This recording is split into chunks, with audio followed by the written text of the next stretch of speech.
Good morning, everyone. It's good to see you again. Good to be with you again. I hope you all had a great Thanksgiving holiday, yeah? Isn't it wonderful to have a holiday that's all about Thanksgiving?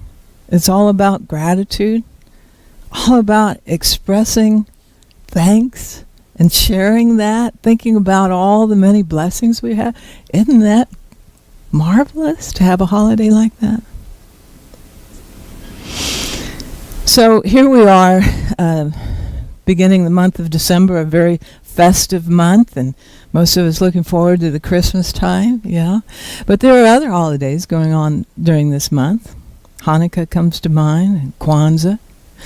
But actually, there are many holidays and religious observances and festivities going on around the world. It's an amazing study. If you'd ever like to do this study, if you want to take a break from Facebook and just do a search of all the religious observances, festivities, and holidays going on around the world during the month of December, just in the month of December, and you will be amazed. And many of them have to do with celebrating the light in one form or another. But most of them have something to do with expressing joy, expressing peace and goodwill. Isn't that marvelous? So just think about that for a moment. Just let that sink in. Sometimes we think we're the only ones having a holiday. But all around the world, in different locations, in their own unique cultural way, many people expressing joy and peace and goodwill. Doesn't that feel good? Kind of makes you feel connected, doesn't it? Sometimes we get caught up in, what's going on in our lives, what's going on in our country. We get caught up in maybe the ills of the world, what I call the unconscious consensus of the clamoring crowds. We kind of buy into that idea that life is hard, it's a struggle, it's difficult, it's a competition. Some people even believe that life is quote unquote evil and that we're on a downward spiral into destruction.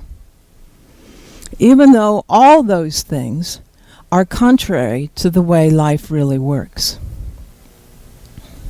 Life, consciousness, God is always in a creative state, always moving forward, always progressing, always moving and creating and progressing into more and more and more and more expression of life, of God, yes? And in our hearts, we know that. We feel it in our hearts. We know it in our minds. The truth is written on our hearts and our minds. We can feel it in our souls. It's encoded in our DNA. Every one of our over 30 trillion cells is vibrating with that truth. Our bodies know it. They can feel it if we're quiet enough to listen. If we can just get still enough to listen to that still small voice knocking on the door of our heart, tapping us on the shoulder, or like my friend Parker says, wrapping me upside the head sometimes.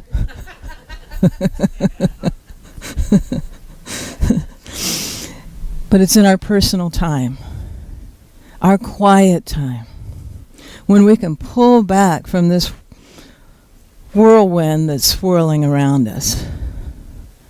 And we get quiet.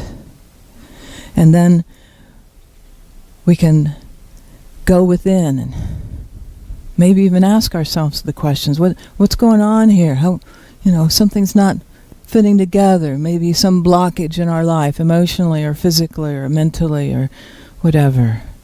And we can get quiet and we can listen. And we can get grounded in the truth that there's only one power, and it is good, always good. There's only one power, and it is unconditional love, always unconditional love. So we go within and we get quiet, and then we can get rooted, so then we can make choices based on that foundation, that truth, that faith, as Lucky said. And then our thoughts and our feelings and our ideas and our intentions and our words and our deeds and our actions go out from us, bearing good fruit in our lives and in our world. That's why this spiritual center exists. To be a harbor for you, a safe harbor, so you can dock here, even just for a few minutes on Sunday morning, and you can rest and breathe and remember who or what God is and how life how life really works.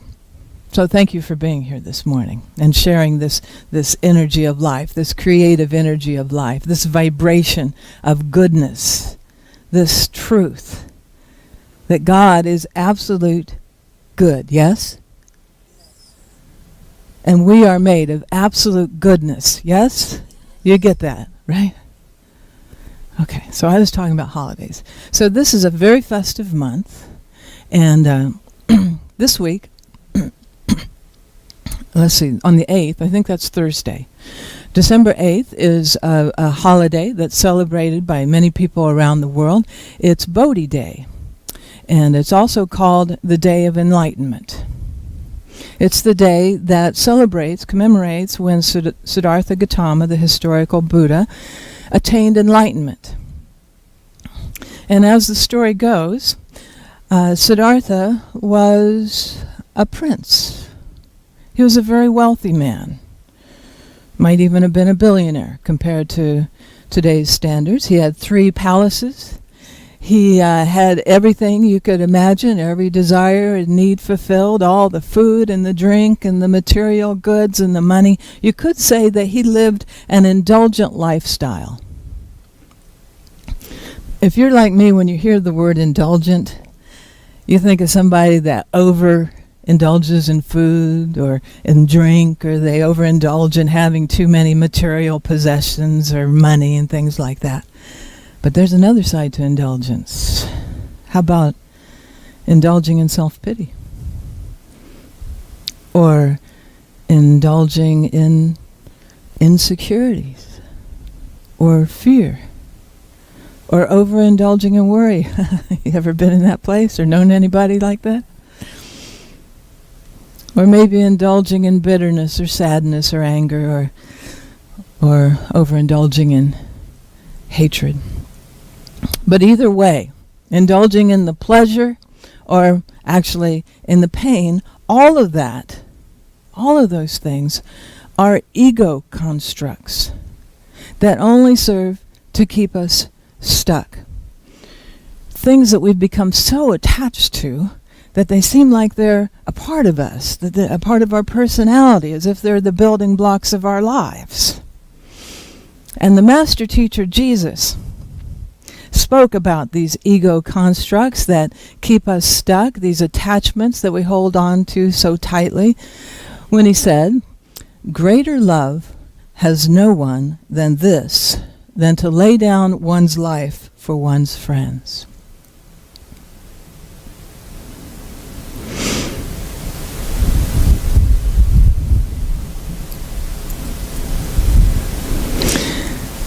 Always, always, always remember that Jesus was never, never, never coming from a place of ego.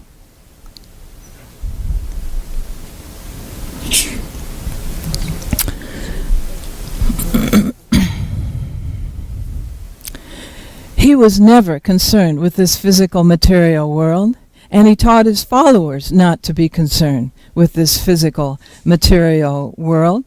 He was always teaching about the kingdom within. His entire mission was about how to help people to maneuver successfully in this life, to have life more abundantly. He was always, always, always about the essence of life.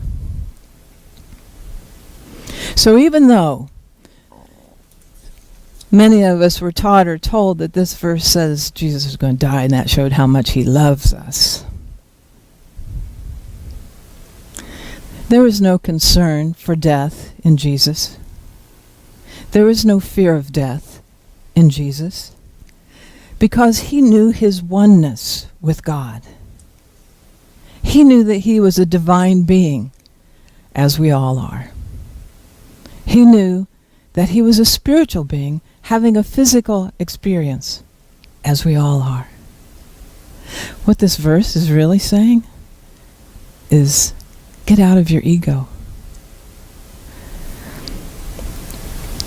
Let go of the attachments that keep you from being who you really are, that keep you feeling separate from other people and separate from God. What it's saying is, can you lay down your life? Can you let it go? Those things that you hold so tightly to help another person, to be of service, to give, to share. Can you put your stuff aside for a minute, for a day, for the good of another person, for the good of the whole? And if you look at the verses surrounding that, it's all about love. Well, the Buddha, Siddhartha Gautama, laid down his life. He let go of all the material possessions. He renounced the kingdom, and he left the palace. And he swung the total opposite way. He took on a life of extreme asceticism. Some stories say that when he did eat, that he ate only enough food that he could hold in his hand for a day. Another story says that when he ate, he took only 1 grain of rice per day. Can you imagine? Here he had been living this opulent lifestyle, had everything he could possibly want, all the manicures and the facials and the pedicures and all the material possessions and the money and the food and the drink. And now here he was emaciated, denying himself all worldly goods, including food. It's hard for us to wrap our minds around this idea of extreme asceticism, isn't it? But we do understand denying ourselves. Maybe denying ourselves the love that we desire, or denying ourselves peace of mind, or joy and happiness, denying ourselves rest and sleep, denying ourselves freedom in our minds or our hearts and our bodies, as if we're attached to denial in some way. And that doesn't feel good either, does it? Well, after a while, Siddhartha realized that after a while, 21 years, he realized that this extreme asceticism wasn't getting him any closer to enlightenment either. So, he resolved to sit under the Bodhi tree and meditate until he found the root of all suffering and the way to free oneself from it. Can you imagine meditating until you found the answer to such universal concerns? Being in the silence until it was all crystal clear, all the answers were revealed to you? Take a while? Well, it took the Buddha, anybody remember how long it took? 49 days, sitting under the Bodhi tree, and he became enlightened. And he became the Buddha, actually. So he had experienced both extremes of living life, the indulgences and the denials, as maybe many of us have. The having it all and having nothing at all. And he came to realize that none of that helped him to have peace and balance. Why? Because it's all a part of the physical material world.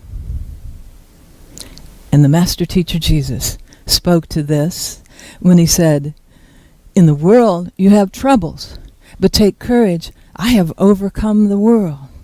I can say it in a different way for you. In the world you have suffering, but take courage. I have awakened to the light. I have lifted myself out of this physical, material realm. See, both Jesus and the Buddha overcame the world. How? By laying down the false identity that says, I am this physical body, and taking up the true identity that says, I am an eternal spiritual person. I am a spiritual person having a physical experience. It's just a physical experience. No attachments necessary. I'm just observing the experience. Both Jesus and Buddha overcame the world by laying down those things that seem so important and taking up that which is eternal. Both Jesus and the Buddha overcame the world by letting go of the attachments, whether physical, mental, material, emotional, those things that keep us distracted from loving God with all our heart, all our souls, all our minds. Charles Fillmore, one of the founders of the Unity movement, said this: Jesus made his great discovery that the law of the Spirit transcends the law of sin and of death. And that, get this, by knowing the truth, man can remove the mountains of human suffering and find abundant life here and now. Knowing the truth, one can remove the mountains of human suffering right here, right now. Siddhartha became enlightened, and he experienced nirvana. You've heard of that term. From Hindu philosophy, it means oneness with Brahman, or the Supreme Being, oneness with God. The term nirvana is actually a Sanskrit word that literally means blown out, extinguished like a candle. And it refers to the state of bliss that's achieved when the ego, or this sense of self, is blown out. So when we extinguish the ego, when the ego or sense of self is blown out, then we can enter into a state of bliss, pure joy and happiness. Awakening to the light means allowing yourself to come into communion with who you really are, your true nature. Awakening to the light means coming into this present moment. No worries of the future, no remorse of the past, and coming into this, this timeless space. We'll call it the eternal now. And that's where you begin to see the big picture. But these stories of Jesus and Buddha are over 2,000 years old. These guys lived many, many, many centuries ago in a much, much, much, much different time than we live in, right? But I believe that now, in the history of our planet, more than ever, that people are longing for people just like Jesus and Buddha, people who know the truth and embody the truth and make it a life practice. I believe that now, more than ever, is an opportunity for us to shift from ego to essence, from the physical to the spiritual, from being attached to being engaged. Does that sound good to you? May you awaken to the light that you are, and may you embrace the light that you have, and may you be blessed in the light that you give. And so it is. We're going to go into a time of contemplation. If you want to get comfortable, close your eyes if you'd like. Just to think on these things, to process what's been spoken.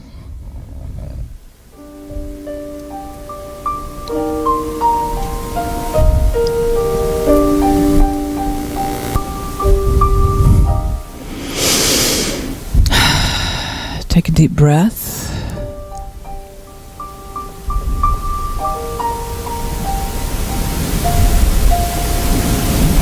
We're just going to go within, just gently. So be gentle with yourself. And ask yourself, am I moving forward? Or am I staying stuck? Just listen to that gentle answer. And take a deep breath.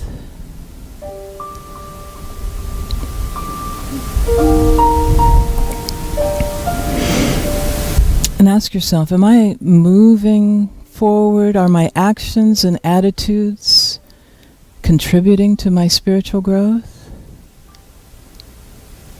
Just listen to that simple answer. No judgment.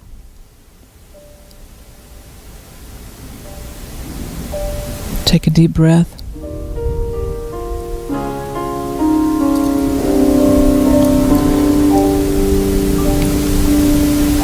And ask yourself, am I ready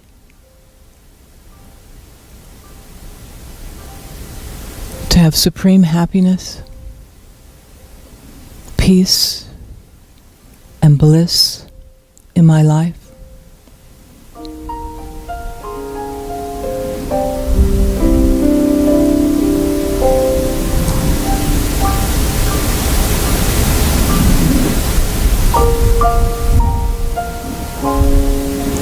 Am I ready to be who I really am? To awaken to that light, to let that light shine?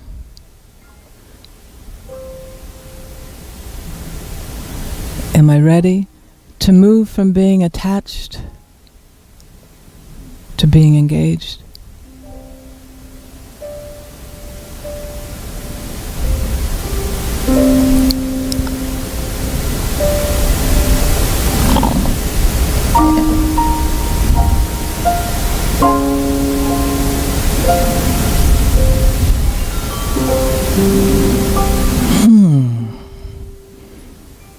And when you're ready, you can come back to the room.